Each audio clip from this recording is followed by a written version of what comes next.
Donald Trump is coming after our video games. Oh, hell no. Now, according to the Daily Beast, on Thursday, the White House is planning to meet with envoys of the video game industry to discuss how violent video games and imagery on their platforms may desensitize young people to firearms and even train them to be more effective killers. Industry sources tell the Daily Beast that they are worried that this session will be an ambush, an effort to scapegoat them for shootings in schools. I think their worries are well-founded. Look, he talked to the NRA.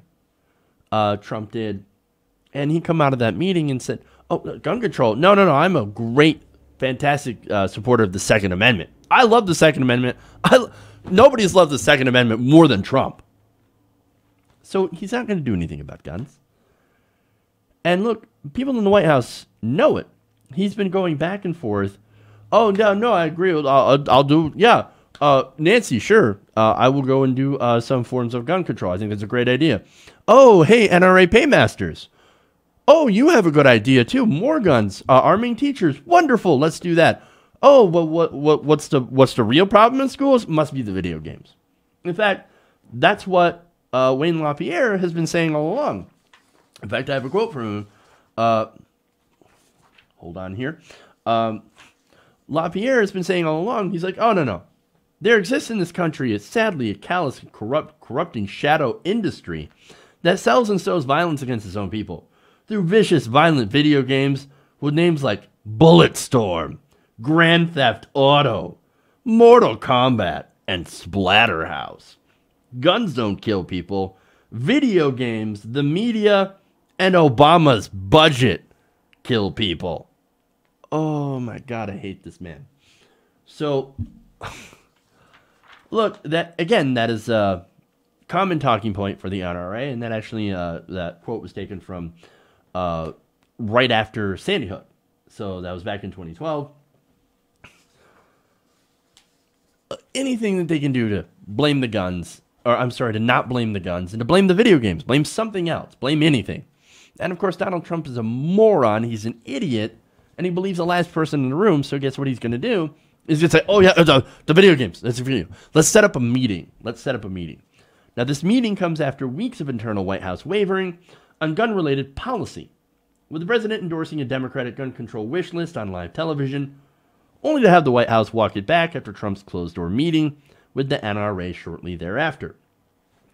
Now, industry leaders were also caught off guard by the announcement, with the leading trade group, the Entertainment Software Association, saying in a statement, shortly after it had received no invitation to such an event, planning since then has been described as haphazard. Industry executives and envoys and lawmakers on Capitol Hill were eventually contacted, but they tried to get specific details. When they tried to get specific details out of the administration, they ran up against roadblocks. So look, this shows that the White House is absolutely chaotic. They don't understand what they're doing at all. Oh, we're going to set up a meeting. No, you know who decided to set up a meeting? Donald Trump. And then he didn't tell anybody.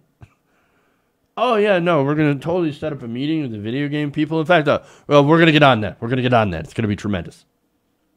And then what happened? Nothing. They ran up against roadblocks. Now, knowledgeable sources, according to the Daily Beast, say that the Trump White House has scrambled to cobble together some semblance of a serious policy meeting, and much of the heavy lifting for putting the session together, according to those briefed in the matter, has fallen to White House Director of Legislative Affairs, Mark Short, and Director of Strategic Communications, Mercedes Schlapp. But as of Tuesday afternoon, it was not clear who exactly would attend, who was invited, and whether the Thursday meeting would be televised or not. Look, again, they don't even have to have a meeting for them to go after the video game industry. This has been on their target list for quite some time because, again, it is a convenient scapegoat. Now, the video game industry, obviously, they're not happy about this. Apparently, according to the article, among the video game industry and its allies, frustration and fears have grown as the disorder has become clearer In particular, there is concern that the White House will insist on cameras being allowed to broadcast from the session so that the president could create a video-ready culture war moment on the causes of school shootings. Words such as pointless stunt and dog and pony show were regularly thrown around during tense exchanges involving video game industry reps and administration officials over the past week. Industry and administration sources conceded that whatever meeting happens on Thursday is unlikely to yield concrete effective policy or legislative measures. So, look, again, this is absolutely a scapegoat. I hope that no policy comes from it because, look, any policy on video games will obviously involve banning them. And that is, of course, in my point of view, that is censorship. And as a point of view of a gamer, I have to say, I'm going to get really 100% real with you guys. Get the fuck off my video games. And I've got good reason. Look, for one, let me give you some anecdotes, right? So I've been a video gamer all my life. I love video games. I played violent video games. I played Mortal Kombat, I played Doom, all these different games. I'm not a violent person. I feel bad when I have to squish a spider. Like, I'm sorry, dude, but you shouldn't have been in my house. So, look, yeah, I feel bad about that. I wouldn't harm another person. I wouldn't think of harming another person. So, that's just my anecdote, but I have a lot of friends who are gamers who also have never considered harming another person. In fact, there's a lot of people who believe that, who feel, and myself included, that video games are somewhat therapeutic. They actually prevent them from hurting someone else. Like, it's a great stress reliever. So, look, video games are not the cause of violence. Guns aren't even the cause of violence. Humans are the cause of violence. But you know what? It's so much easier for someone to kill a lot of people with a gun than with a game controller. So that's the overall point here. And besides, look, we have just as many people in Canada, for example, that play video games than we do here in America. There's a lot less shootings in Canada. The same issue with Japan. Japan actually has more game ownership. More people play video games. South Korea, more play video games. You know what? They have less shootings. You know why? Because they don't have as many guns. They don't have as many guns. Look, let me give you a quote here from John Feinblatt. He's president of Everytown for Gun Safety. And he talked to the Daily Beast and he told them, quote, I think you only have to look at Canada. They see the same video games that Americans do. They all get the same cultural signals, and they don't have a problem with the gun violence that we do. In the end, it is not about video games. In fact, he points to several studies where video games and gun violence there have no link. There is no link between video games and gun violence. You can play the most violent video games and still be a regular, like, non-violent person.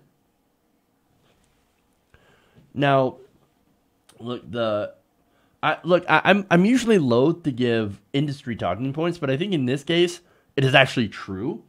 The Entertainment Software Association, that's the industry's leading trade group, said in a statement, quote, video games are plainly not the issue. Entertainment is distributed and consumed globally, but the U.S. has an exponentially higher level of gun violence than any other nation. The ESA said that it will attend Thursday's meeting in order to have a, quote, fact-based conversation about video game ratings, our industry's commitment to parents, and the tools we provide to make informed entertainment choices. So, look, that's the trade group, and he's actually right. It is actually correct, because all you have to do is just open up the studies that have been done on video game and violence. In fact, I'm going to give you one here. There's a study published in Computers in Human Behavior. Now, this study attempted to disprove a theory called the priming effect. Now, that's what Donald Trump's talking about, right? That's what the NRA is talking about. Oh, these kids, they see the violent video game, they play the violent video games, and they're primed for more violence. They learn how to shoot guns from a video game, which is absolutely ridiculous. Like I said, I play video games all the time. I'm a terrible shot when it comes to real life. I know because I've actually shot guns in real life. I'm a terrible, terrible shot. I have a problem with leading my targets. I don't lead them quite enough, or I lead them too much. Anyway, and I haven't shot a gun in years. Nonetheless, I'm a pretty good shot when it comes to video games. So, no, the priming effect is absolutely ridiculous. Nonetheless, it's described as video games priming players to behave in certain ways. They say that the more realistic a game is, the more likely exposure will make a gamer aggressive. Well, what did they find out when they actually did an experiment to figure out whether or not people are being primed in order to be more violent? Well, researchers at the University of York tested more than 3,000 participants in 2 experiments that compared different types of gaming realism. Now, the first study compared reaction time in relation to priming. Participants played a game where they had to be either a car avoiding collisions or a mouse avoiding being caught by a cat. Afterwards, players were shown various images like a bus or a dog, and asked to label them as either a vehicle or an animal. If a player was primed by being immersed in the game, they would categorize objects associated with the game more quickly. Now, Dr. David Zendel from the university's Department of Computer Science said, quote, "Across the 2 games, we did not find this to be the case. Participants who played car-themed games were no quicker at categorizing vehicle images, and indeed some cases, their reaction time was significantly slower." Now, past research also suggested more realistic games prime players to be more violent and could lead to antisocial behaviors, but that, of course, is not true as well. In a separate study, researchers looked at whether more realistic games would influence aggression in players. Quote, "Using ragdoll physics, researchers made characters move realistically by modeling their movements after human skeletons to simulate how a skeleton would realistically fall if it was injured. They also employed realistic tactics, like those real soldiers would use, to see whether the more realistic characteristics would increase priming in players.